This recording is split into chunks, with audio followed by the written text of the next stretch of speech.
Michael മാർഷിൻ്റെ ഒരു ആർട്ടിക്കിളിൻ്റെ തലക്കെട്ട് മിഠായി കടലാസും ഈശോയുടെ സ്നേഹവും എന്നാണ്. 4ാം ക്ലാസ്സിൽ പഠിക്കുമ്പോഴാണ് മൈക്കിളിൻ്റെ അപ്പച്ചൻ മറ്റൊരു രാജ്യത്തേക്ക് ജോലി തേടി പോകുന്നത്. അപ്പോൾ മൈക്കിളിനെ അറിയാം അപ്പൻ ഇനി വർഷങ്ങൾക്ക് ശേഷം കാണാൻ പറ്റുള്ളൂ എന്ന്.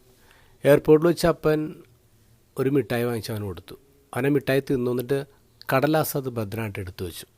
അവനിങ്ങനെ ഓർത്ത് ഇത് അവസാനമായിട്ട് അപ്പൻ എനിക്ക് തന്നതല്ലേ, അവസാനമായിട്ട് അപ്പൻ തൊട്ടതല്ലേ, അപ്പോൾ ഒരു കണക്ഷൻ ഉണ്ടാവട്ടെ എന്ന് എടുത്ത് വയ്ക്കുകയാണ്.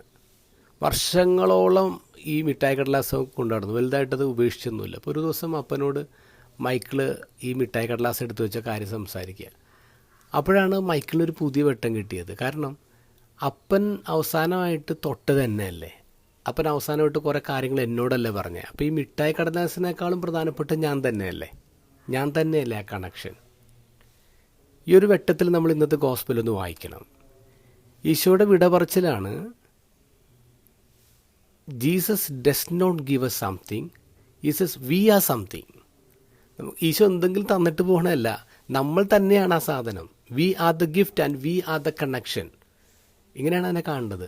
ഈശോ ശിഷ്യന്മാരോട് എന്താ പറഞ്ഞത്? എൻ്റെ അപ്പൻ എന്നെ സ്നേഹിച്ചതുപോലെ ഞാൻ നിങ്ങളെ സ്നേഹിക്കുന്നത്. നിങ്ങൾ എൻ്റെ ഫ്രണ്ടാണ്.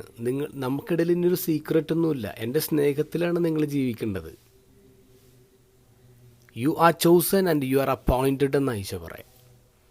നമ്മൾ വളരെ പേഴ്സണലി ഇങ്ങനെ ചിന്തിക്കുക. ഈശോ നമ്മുടെ ഓരോരുത്തരോടും പറയുന്നത് എന്താ? നിങ്ങളെൻ്റെ ഫ്രണ്ടാണ്, നിങ്ങളെൻ്റെ സ്നേഹമാണ്, നിങ്ങളെ ഞാൻ തിരഞ്ഞെടുത്തു, നിങ്ങളെ ഞാൻ അപ്പോയിൻ്റ് ചെയ്തു.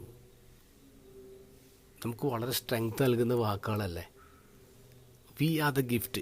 ഈശോയുടെ ഓർമ്മയാണ് ഈ ഭൂമിയിൽ നമ്മൾ. And we are the chosen one, we are the appointed one.